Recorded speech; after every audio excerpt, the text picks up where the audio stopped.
ओम शांति। आज मीठे मीठे शिव बाबा ब्रह्मा के तन द्वारा कहते हैं, मीठे मीठे बच्चे, बाप सर्व आत्माओं का कल्याण करने के लिए इस कल्याणकारी संगम युग बनाते हैं। बाबा कहते हैं यह कल्याणकारी संगम युग 5000 साल में एक बार आता है। इस कल्याणकारी संगम युग पर सर्व आत्माओं का कल्याण हो जाता है।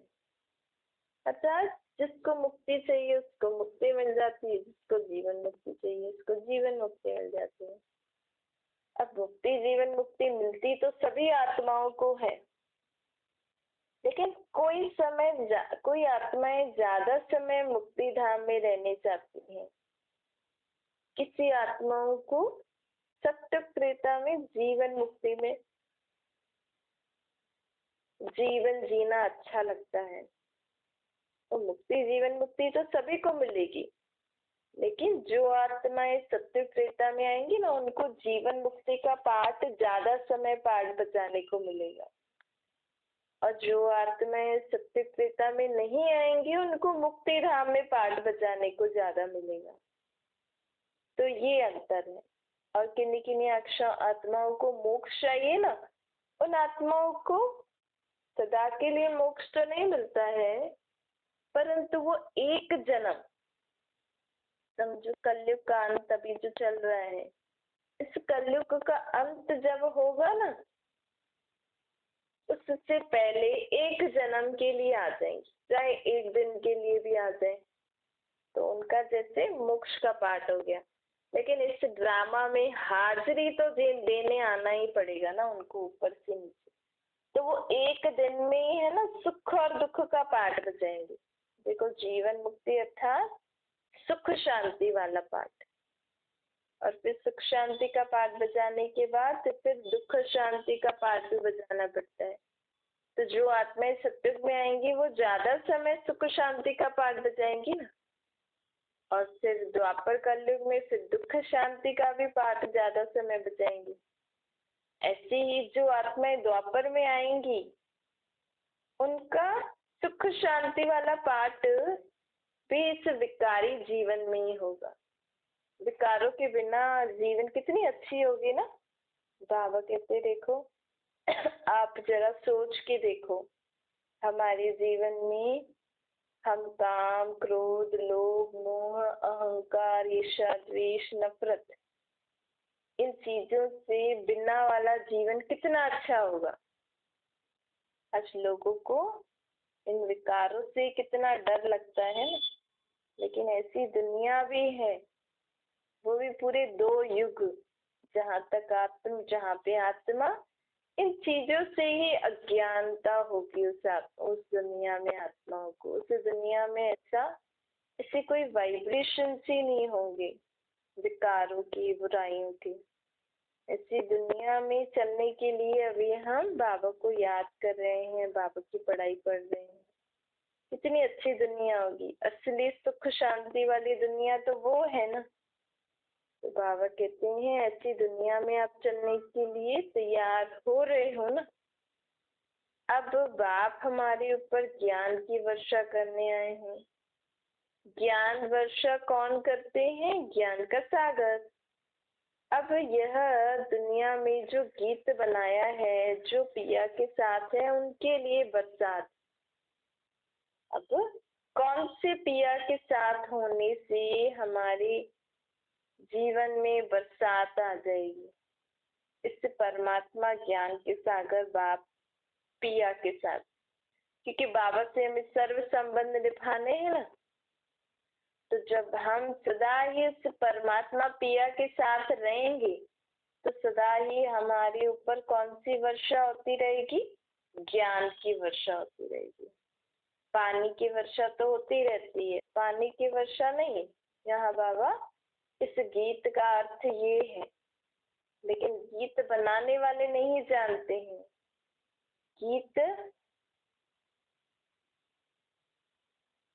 गीत का अर्थ यथार्थ बाप हमें आकर बता। दुनिया में ऐसे कई गीत हैं चाहे फिल्म के बनाए हैं चाहे भक्ति मार्ग के गीत हैं, लेकिन गीत बनाने वालों ने गीत में शब्द तो डाल दिए, शास्त्र ग्रंथ बनाने वालों ने शब्द तो डाल दिए, लेकिन उसका यथार्थ अर्थ हमें कौन बताते हैं? बाबा आकर बताते हैं। बाबा कहते हैं तुम हो लकी ज्ञान सितारे, तुम ज्ञान सागर के बच्चे बने हो, इसीलिए तुमको ज्ञान सितारे कहा जाएगा।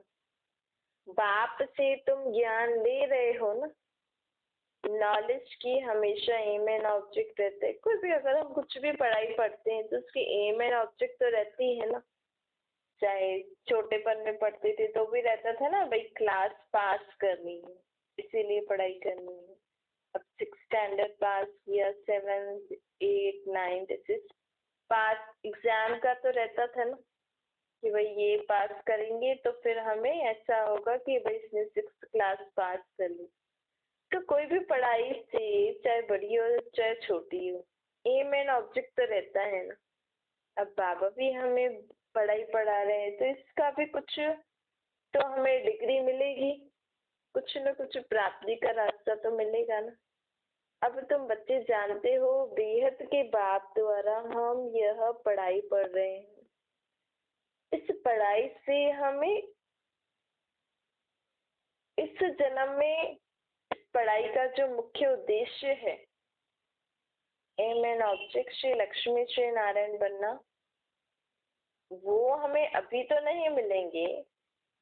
इस पढ़ाई का जो मेन डिग्री जो हमें प्राप्त होती है, दैवी गुण संपन्न, सर्वगुण संपन्न, 16 कला संपूर्ण, संपूर्ण निर्विकारी, अहिंसक, मर्यादा पुरुषोत्तम, वो हम अभी बन रहे हैं ना।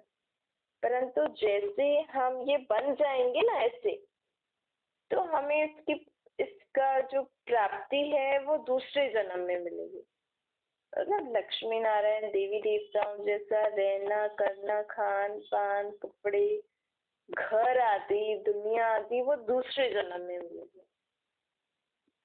तो इस जन्म में हम पढ़ाई कर रहे हैं, लेकिन जिस पीरियड में हम पढ़ाई पढ़ते हैं उस समय भी कुछ न कुछ हमें प्राप्ति तो होती है ना।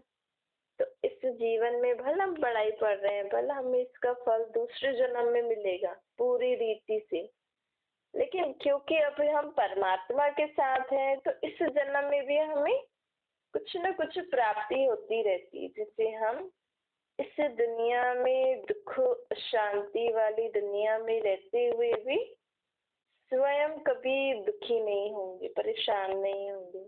अगर अभी भी हम दुखी परेशान होते हैं तो मतलब अभी हमारा कनेक्शन, हम बाबा को अपना बोझ नहीं दे रहे हैं, क्योंकि यहाँ तो बाबा डायरेक्ट बैठे हैं ना बोझ लेने के लिए। चलो हम आत्माएं तो अभी सीख रही हैं प्राप्ति स्वरूप बनने के लिए, सदा सुखी रहने के लिए हम सीख रहे हैं, अपने अंदर शक्तियां भर रहे हैं। लेकिन बाबा तो कहते हैं ना कि तुम अभी भी दुखी नहीं रहो, जो भी तुम्हारा दुख है मुझे दे दो। तो बाबा का कहना हमें मानना चाहिए ना। अगर हम दुखी परेशान हो रहे हैं अभी भी बाबा का बन के, तो हमारा फॉल्ट है, हमें अपने ऊपर बोझा लेकर बैठे, क्योंकि दुनिया में लोगों को बोझ उठाने की आदत पड़ गई है। देखो बच्चों को, माँ बाप बच्चों को पालते हैं, फिर अपने पुत्र दोत्रों का बोझ भी ले लेते हैं। भाई उनको पाला, ठीक है अभी आप फ्री हो गए ना, अभी अपनी भक्ति आदि करो, भगवान का याद करो, अभी तो घर से मोह छोड़ो ना। नहीं, लेकिन इंसान को जिम्मेवारी ऐसे बोझ उठाने की आदत पड़ गई, फिर पोत्र दोत्रों के ऊपर, उनके पीछे उनके साथ लिए अपना जीवन बिताएंगे। मनुष्य आत्मा खुद ही फ्री नहीं होना चाह रहा ना। मिलती तो है अपॉर्चुनिटी, अब बस हो गया ना, लेकिन मनुष्य आत्मा को ये समझ में नहीं आता है। लोग आजकल अपने जीवन में मोहवश सब कुछ ले लेते हैं।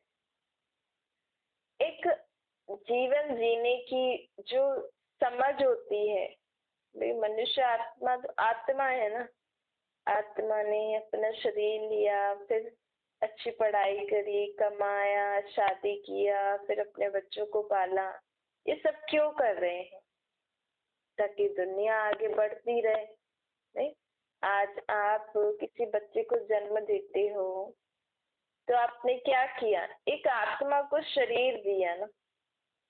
ठीक है, उस आत्मा को, जो भी आत्मा हमारे घर में आई है, उसको जीवन जीने के लिए आपको शिक्षाएं देनी है, समझ देनी है, उसको आगे क्या अच्छा लगता है, क्या करना है, आपने उसको सही राह दिखाई, उसको अपना जीवन जीना सिखाया।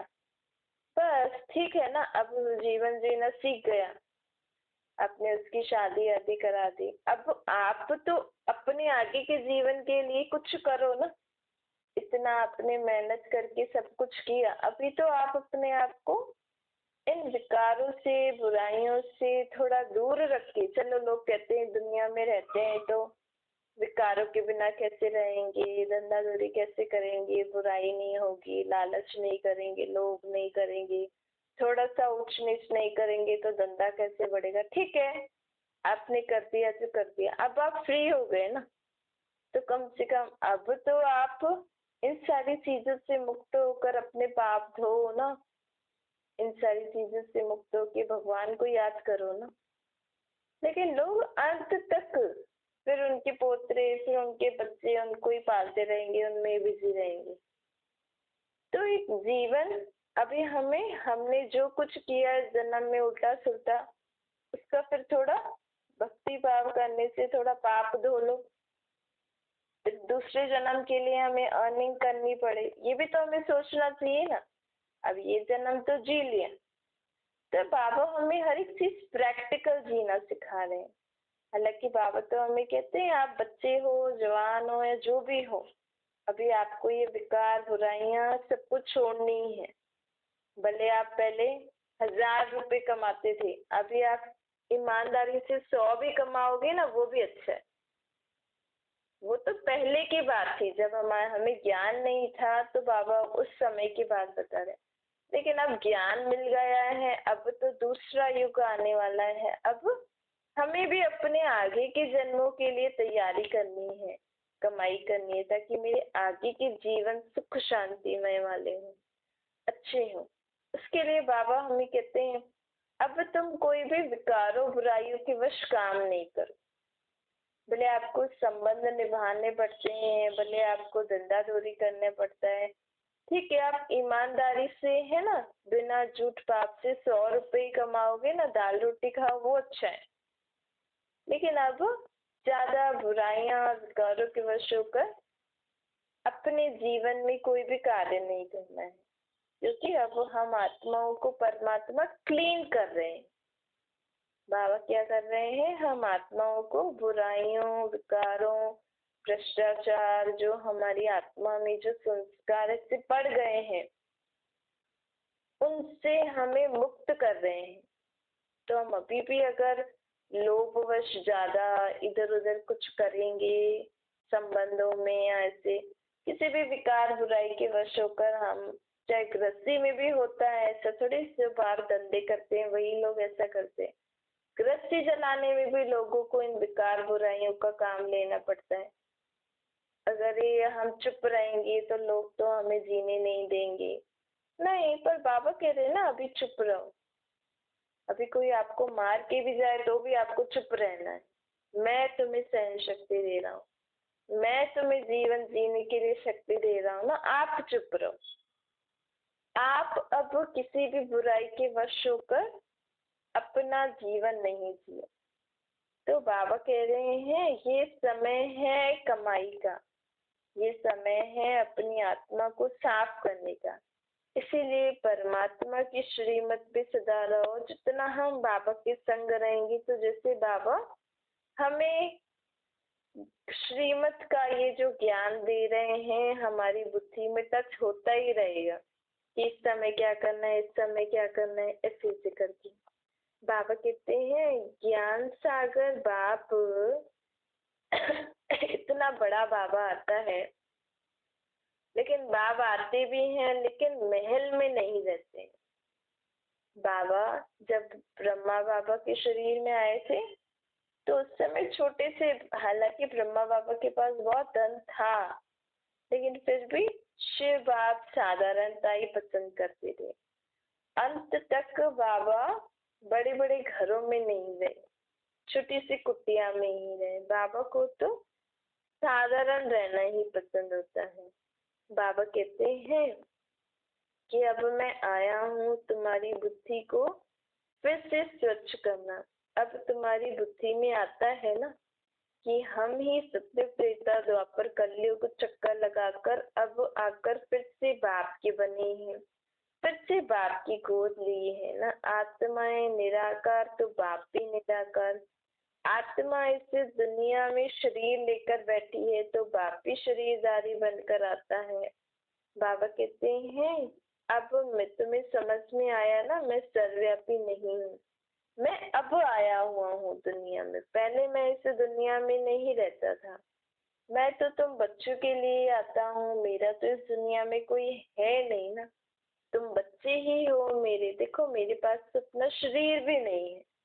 मैं तुम आत्माओं से बात करने आता हूँ। तुम आत्माएं मुझे जो इतना समय पुकारती थी, पर ड्रामा में मेरा पाठ ही अभी लिखा हुआ है, पर मुझे तो पुकार आती थी क्योंकि परम धाम में हम आत्माओं के संकल्प पहुंचते हैं।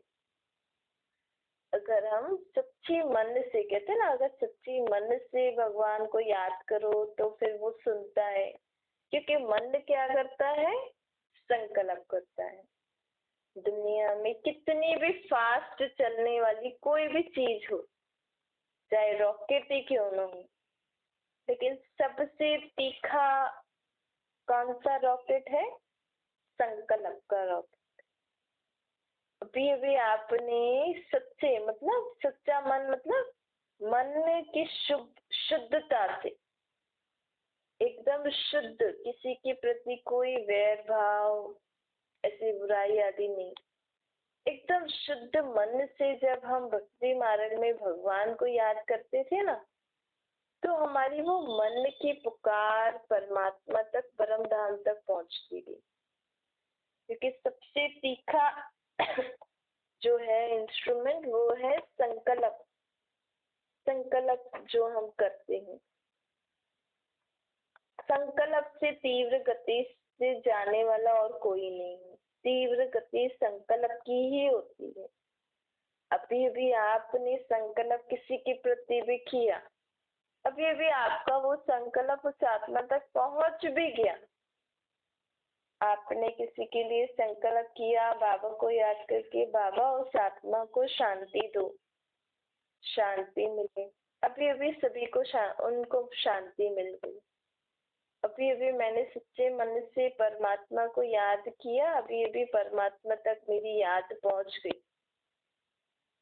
तो बाबा कहते हैं परम धाम में मुझे तुम्हारे संकल्प आते थे कि हम बहुत दुखी हैं, परेशान हैं, लेकिन मेरे आने का समय ही नहीं था नीचे।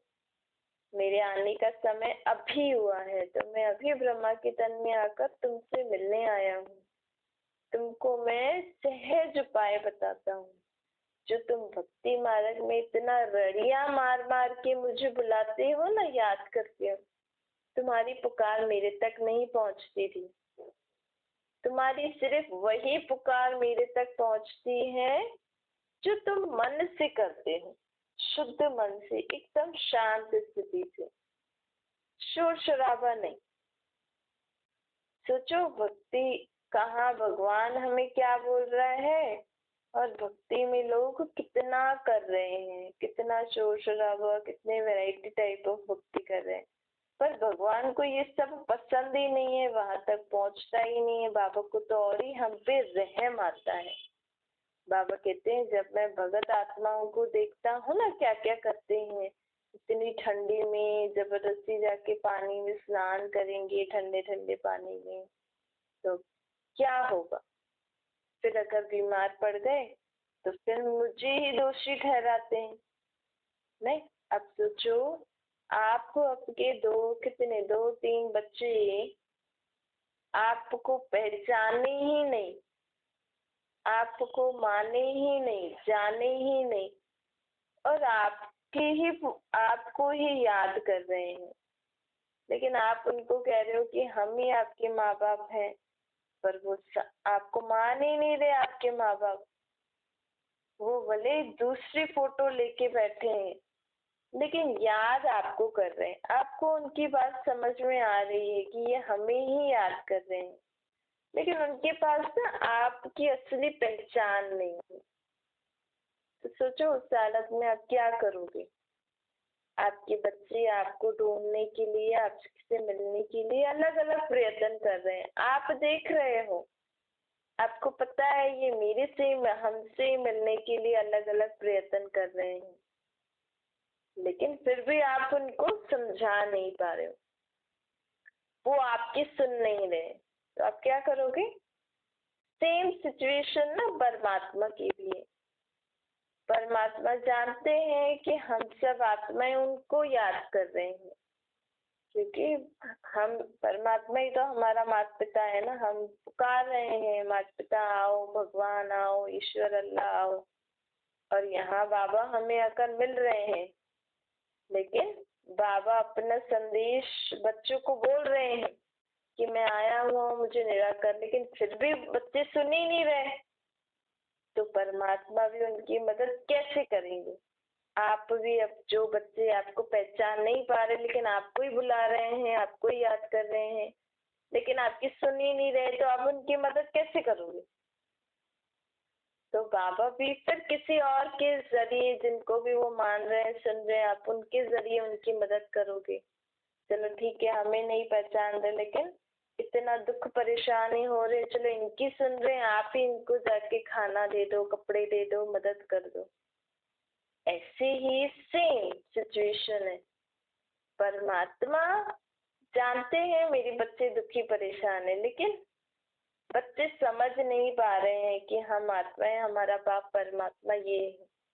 तो बाबा भी हमारे मदद, चाहे भक्ति मार्ग में, या अभी भी कई बच्चे जो बाबा को नहीं पहचानते, अभी भी परमात्मा जिनको भी वो मान रहे हैं उनके जरिए उनकी मदद कर रहे हैं। तो भक्ति में चाहे लोग पुकार परमात्मा को रहे, लेकिन उनके सामने मूर्ति है देवी देवताओं की, उनके गुरुओं की, ग्रंथ है, शास्त्र है, मालाएं हैं। तो बाबा कहते चलो ठीक है, तुम्हें इन्हीं के रीति से प्राप्ति चाहिए, तो बाबा भी उन्हीं के रीति से हम बच्चों की मदद कर देते हैं। लेकिन देखो कितना बाबा हमें ऐसी ऐसी बातें हमें बता के हमारी बुद्धि को खोलना चाहते हैं कि असल में हम बुला किसको रहे हैं और कर क्या रहे हैं, हम याद किसको कर रहे हैं और हम किस किस रीति से उनकी मूर्तियां बनाकर बैठे हैं। पारलौकिक बाप परमपिता परमात्मा अभी आत्माओं से कहने आए हैं कि हे जी की आत्मा, तो स्वयं को पहचान और मुझे पहचान। अब ही समय है जिस समय तुम मेरे से मिल सकते हो, फिर तो मैं परम धाम में चला जाऊंगा, फिर तुम सत्य त्रेता द्वापर कलयुग में यहाँ सृष्टि पर अपने अपने समय पर पाठ बजाने आओगे, लेकिन मेरे से कभी मिल नहीं सकोगे। मेरे से मिलने का समय तुम्हें अभी ही है। उसके लिए भी अपने को अशरीरी आत्मा जितना समझोगे उतना तुम मेरे से मिल सकोगे, मेरे से प्राप्ति तुम आत्माओं को हो सकेगी, क्योंकि आत्मा को प्राप्ति करानी है ना। अब दो तारों को हमें जोड़ना होता है, तो उसकी जो आउटर वाली पार्ट होता है, तार के ऊपर जो एक कवर लगा रहता है, तो उसको उतारना पड़ता है ना, तभी तो दो तारों को हम मिला सकते हैं। ऐसे ही परमात्मा बाप कहते हैं तुम्हें मेरे से मिलना है, तो मैं तो अशरीरी हूँ, तो तुम्हें भी क्या करना पड़ेगा, स्वयं को अशरीरी आत्मा समझना पड़ेगा। मैं अशरीरी आत्मा, वो भी निराकार परमात्मा। जब इस रीति हम याद करेंगे तो परमात्मा से हमारे में शक्ति आएगी। अब बाप कहते हैं मैं सर्वव्यापी तो हूँ नहीं, मैं तो अभी इस सृष्टि पर आया हुआ हूँ, संगम युग पर ही आता हूँ और आकर सबको रचयिता और रचना का ज्ञान देता हूँ, अर्थात स्वयं के बारे में बताता हूँ और मेरी इस बेहद की रचना के बारे में बताता हूँ। कैसे यह मनुष्य सृष्टि इतनी बड़ी हो गई है। कहा तो सिर्फ भारत ही था, अब तो देखो कितने सारे देश नए नए बना दिए, कितने लोग हो गए हैं। कहा तो बाबा जब इस सृष्टि से जाएंगे तो बाबा कहते उस समय सारी सृष्टि खाली हो जाती है, सब रावण की सामग्री जल जाती है। जब जैसे दशहरे के दिन जब रावण पूरा जलने वाला होता है, उसके बाद लोग जाना शुरू करते हैं अभी हाँ भाई जल गया। ऐसे ही परमात्मा अभी कब जाएंगे इस सृष्टि से। बाबा तो हम सबको लेके ही जाएंगे ना, लेकिन वो कौन सा सेकंड होगा जब इस पुरानी दुनिया की पूरी सामग्री जलकर खत्म होने वाली होगी। उस समय बाबा हम सभी आत्माओं को लेकर एक मच्छरों सा दृश्य, हम सभी आत्माएं बाबा के साथ व बाबा के पीछे पीछे जाते हैं, जैसे तो शिव की बारात जाती है। दुनिया में शंकर की बारात दिखाते हैं, उनके साथ वो अलग अलग प्रकार की बुरी आत्माएं ऐसी सब होती हैं, वो शंकर की ऐसे बारात दिखाते हैं, लेकिन गायन है शिव की बारात का। ये तो लोगों ने शंकर और शिव को बुला दिए हैं। वो जो अलग अलग शंकर की बारात में भी कहते हैं ना भूत वूत सब थे, मतलब बुरी आत्माएं। असल में इनका अर्थ क्या है, जब शिव बाबा जाएंगे ना तो इस समय जो दुनिया में बुरी आत्माएं, जो बुरे स्वभाव संस्कार वाली, बुरे काम करने वाली जो आत्माएं हैं, उनको बुरी आत्मा कहा जाता है। लोग बुरी आत्मा मतलब वो कुछ अलग समझ लेते हैं। बुरी आत्मा मतलब जिनके स्वभाव संस्कार अच्छे नहीं है, एक दूसरे को हानि पहुंचाने वाले। लेकिन परमात्मा जब जाएंगे तो सभी अच्छी बुरी आत्माओं को साफ सुथरा करके शुद्ध पावन बना के अपने साथ ले जाएंगे। परमात्मा शिव की बारात, तो शिव की बारात में कुछ लोग, कुछ तो शिव के साथ साथ होंगे। जैसे जो आत्माएं शिव को अपना साधन समझ के चलती हैं, उनकी मत पे चलती हैं, वो शिव के साथ साथ जाएंगे। और जो नहीं मानती वो बाराती बन के पीछे पीछे जाएंगे। तो अच्छा मीठे मीठे से खिलते बच्चों प्रति माता पिता बाप दादा का याद प्यार और गुड मॉर्निंग। रूहानी बाप की हम सभी रूहानी बच्चों को नमस्ते। हमारी भी रूहानी माता पिता बाप दादा को याद प्यार गुड मॉर्निंग और नमस्ते। वरदान है सर्व पुराने खातों को संकल्प और संस्कार रूप से भी समाप्त करने वाले अंतर्मुखी बनो। बाप दादा बच्चों के सभी चौपड़े अब साफ देखना चाहते हैं। थोड़ा भी पुराना खाता अर्थात बाहर मुक्ता का खाता संकल्प व संस्कार रूप में भी न रहे। सदा सर्व बंधनों से मुक्त योग युक्त, इसी को ही कहा जाता है अंतर्मुखी। इसीलिए सेवा खूब करो, लेकिन बाहर मुक्ता से बनकर नहीं करो, अंतर्मुखी बन के करो। कोई भी कार्य कर रहे हो अंदर अंतर्मुखी, अर्थात मैं आत्मा उस बाप के संग में हूँ। तो बाबा के संग में रहने से हमारी आत्मा की साफ सफाई भी होती जाएगी और हम बाबा के संग भी रह के काम करेंगे। अंतर्मुक्ता की सूरत द्वारा बाप का नाम बाला करो। आत्माएं बाप का बन जाएं, ऐसा प्रसन्न चित्त बनाओ। स्लोगन है अपने परिवर्तन द्वारा संकल्प बोध संबंध संपर्क में सफलता प्राप्त करना ही सफलता मुहूर्त है।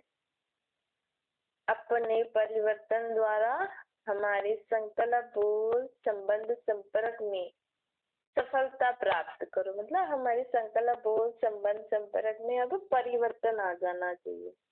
पिता बाप, जैसा बाप वैसी मैं आत्मा, वैसे मेरे संकल्प बोध संबंध संपर्क। तो हमारे जीवन में सफलता आ जाएगी और हम सफलता मूर्त बन जाएंगी।